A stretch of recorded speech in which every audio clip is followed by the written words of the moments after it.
नारायण, राधे राधे। आप सबका मंगल हो। श्रीमद् भगवद गीता के द्वितीय अध्याय जो सांख्य योग है, इसके हम 5वें श्लोक की चर्चा करते हैं। कहते हैं अर्जुन कि गोरुन् हत्वा हि महानुभावान् श्रेयो भोक्तुं भैक्षमपीह लोके हत्वार्थ कामांस्तु गुरून् निहैव भुंजीय भोगान् रुधिर प्रदिग्धान्। कहते हैं महानुभाव श्रेष्ठ जन गुरुजनों को न मारकर इस लोक में भिक्षा का अन्न खाना भी श्रेष्ठ समझता हूँ। मैं इनको मारना नहीं चाहता। क्षत्रियों के विरुद्ध है भिक्षा करना, फिर भी मैं भिक्षा का अन्न खाना ज़्यादा श्रेष्ठ समझता हूँ, न कि गुरुजनों को मारना। क्योंकि गुरुजनों को मारकर यहाँ रक्त से सने हुए तथा धन की कामना से मुख्यतः भोगों को ही तो मैं भोगूंगा, और क्या मिलेगा मुझे। इसकी व्याख्या अगर हम और करें, कहते हैं भगवान के कहे हुए वचन अर्जुन के भीतर अब असर कर रहे हैं। अर्जुन के मन में यह विचार आ रहा है कि भीष्म द्रोण आदि गुरुजनों को मारना धर्मयुक्त है। ऐसा जानते हुए भी भगवान मुझे बिना किसी संदेह के लिए युद्ध की आज्ञा दे रहे हैं, तो कहीं न कहीं मेरी समझ में गलती है। मैं युद्ध नहीं करना चाहता, भगवान कह रहे हैं युद्ध करिए, तो कहीं लगता है मेरे अंदर गलती है। इसलिए अर्जुन उत्तेजित होकर नहीं बोलते, कुछ ढिलाई से बोलते हैं और कहते क्या हैं। कहते हैं कि गुरुन् हत्वा भैक्षमपीह लोके। अब अर्जुन पहले अपने पक्ष को सामने रखते हुए कहते हैं कि अगर मैं भीष्म द्रोण आदि पूजनीयों के साथ युद्ध नहीं करूँगा तो दुर्योधन भी अकेला मेरे साथ युद्ध नहीं करेगा। इस तरह युद्ध न होने से मुझे राज्य नहीं मिलेगा, जिससे मुझे दुख भोगना पड़ेगा। मेरा जीवन निर्वाह कठिनाई से होगा। यहाँ तक कि क्षत्रियों के लिए निषिद्ध जो भिक्षावृत्ति है, उससे भी जीवन निर्वाह के लिए ग्रहण करना पड़ सकता है। परंतु गुरुजनों को मारने की अपेक्षा मैं इस कष्टदायक भिक्षावृत्ति को ग्रहण करना श्रेष्ठ मानता हूँ। कहते हैं यद्यपि भिक्षा मांगकर खाने से इस संसार में मेरा अपमान होगा, मेरा तिरस्कार होगा, लोग मेरी निंदा कर देंगे, लेकिन गुरुजनों को मारने की अपेक्षा भिक्षा मांगना श्रेष्ठ है। मेरे लिए गुरुजनों को मारना भी निषिद्ध है और भिक्षा मांगना भी निषिद्ध है, परंतु इन दोनों में मैं गुरुजनों को मारना मुझे अधिक निषिद्ध दिखता है। अर्जुन भगवान के वचनों की तरफ दृष्टि करते हुए कहते हैं कि अगर मैं आपकी आज्ञा के अनुसार युद्ध करूं, तो युद्ध में गुरुजनों की हत्या के परिणाम में मैं उनके खून से सने हुए और जिनमें धन आदि की कामना ही मुख्य है, ऐसे भोगों को ही तो मैं भोगूंगा। मेरे लिए भोग ही तो मिलेंगे तथा उन भोगों से मिलने से मुझे मुक्ति थोड़ी मिलेगी, मुझे शांति नहीं मिल सकती है। कहें जो बुराई बुराई के रूप में आती है, जो बुराई है अगर यह बुराई के रूप में आती है तो उससे मिटाना बड़ा सुगम होता है। लेकिन जो बुराई है कभी कभी देखने में अच्छाई की तरह लगता है, हर बुरा व्यक्ति लेकिन देखने में अच्छा लगता है, ऐसे व्यक्ति को समाज में स्पष्ट कर देना बड़ा ही कठिन होता है।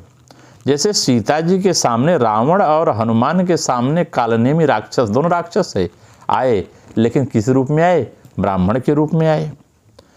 और सीता जी हनुमान जी उनको नहीं पहचान सके, क्योंकि उन दोनों ने साधुओं का भेष धारण रखा था। जो साधु का भेष था वही धारण किया था, रावण ने भी और कालनेमी ने भी। इसी प्रकार बुराई जब अच्छाई की तरह दिखती है, उससे हटाना बड़ा कठिन हो जाता है। अर्जुन की मान्यता में युद्ध रूप कर्तव्य कर्म करना बुराई है और युद्ध न करना भलाई है। अर्थात अर्जुन के मन में धर्म माने हिंसा त्याग रूप भलाई के लिए भेष में कर्तव्य त्याग रूप बुराई आई है। उनको कर्तव्य त्याग कर बुराई बुराई के रूप में नहीं दिख रही है, क्योंकि उनके भीतर जो शरीर का मोह है पितामह और गुरु द्रोण आदि कुटुंबियों के लिए। अतः इस बुराई को मिटाने में भगवान को भी बड़ा जोर देना पड़ रहा है और समय लग रहा है भगवान को गीता का उपदेश देने के लिए। आजकल समाज में एकता के बहाने वर्णाश्रम की मर्यादा को मिटाने की कोशिश की जा रही है, जिसे भगवान ने विभाग से किया है। बहुत गंभीर चिंतन करेंगे तो इसका अध्ययन समझ में आता है। तो यह बुराई एकता रूप अच्छाई के भेष में आने से बुराई रूप में नहीं दिख रही है। अतः वर्णाश्रम की मर्यादा मिटाने के परिणाम में लोगों का कितना पतन होगा, कितना आध्यात्मिक पतन होगा, लोगों का कितना असुर भाव आएगा, एक तरफ दृष्टि नहीं जा रही है लोगों की। ऐसे ही धन के बहाने लोग झूठ, कपट, बेईमानी, ठगी, विश्वासघात आदि दोषों को भी दोष रूप में नहीं देख रहे हैं। यहाँ अर्जुन में धर्म के रूप में बुराई आई है कि हम भीष्म, द्रोण आदि महानुभावों को कैसे मारें, क्योंकि हम धर्म के जानने वाले हैं। तात्पर्य यह है कि अर्जुन ने जिसको अच्छाई माना है वह वास्तव में बुराई ही है, परंतु उनके मान्यता में अच्छाई की होने के से वह बुराई के रूप में दिखाई नहीं पड़ रही है। अगर हम इसके क्रियायोग की व्याख्या करते हैं तो यह समझ करते आता है कि जब हम क्रिया करते हैं, व्यक्ति कभी कभी विचार करता है, जो शुरुआती अवस्था होती है कि क्रिया करने पर यथार्थ में शांति मिलेगी कि नहीं मिलेगी, यह निश्चयपूर्वक ज्ञात नहीं होता, क्योंकि क्रिया जनित फल अनिश्चित है। जब व्यक्ति धीरे धीरे अभ्यास करेगा तो उसे फल समझ में आएगा। जैसे गेहूं जब हम बोते हैं तो गेहूं में बाली और दाने नहीं दिखाई देते, समझ में आता है कि छोटा सा ही है, लेकिन धीरे धीरे समय आने पर पल्लवित होता है। उसी प्रकार से शुरुआती साधना के समय व्यक्ति को यह निश्चित नहीं हो पाता कि इसका फल क्या मिलेगा। तथापि अनिश्चित फल की आशा से जिसमें सुख मिल रहा है, उस इंद्रियों को मार डालना मेरे विचार में अच्छा नहीं है, ऐसा साधक सोचता है। भय और दुराग्रह ही तो संसार के गुरु स्थानीय है, क्योंकि इनमें ही मन मत से सब लोग संसारिक कर्तव्यों का, इंद्रियों के द्वारा ही हम संसारिक कर्तव्यों का पालन करते हैं। परंतु साधना के क्षेत्र में मान, लज्जा, भय ये तीनों नहीं रखना चाहिए, क्योंकि लज्जा, भय आदि अगर हैं तो आप साधना नहीं कर सकते, इसलिए इसका त्याग करना पड़ता है। श्रीमद् भगवद गीता के 2 अध्याय के हम 6ठे श्लोक की चर्चा करते हैं। इस 6ठे श्लोक में चर्चा होती है, न चैतदृशं कतरन्यो गरीयो यद्वा जयेम यदि वा नो जयेयुः यानेव हत्वा न जिजीविषामस्ते अवस्थिता प्रमुखे धार्तराष्ट्रा। इसका अगर अर्थ हम व्याख्या करें तो कहते हैं कि या हम यह भी नहीं जानते, अर्जुन कह रहे हैं कि हम यह भी नहीं जानते कि हम लोगों के लिए युद्ध करना और न करना, इन दोनों में कौन सा अत्यंत श्रेष्ठ है। अथवा हम उन्हें जीतेंगे या वे हमें जीतेंगे, या जिनको हम मार करके जीना भी नहीं चाहते वे ही धृतराष्ट्र के सगे संबंधी हमारे सामने युद्ध करने के लिए खड़े हैं। इस दुविधा में अर्जुन है।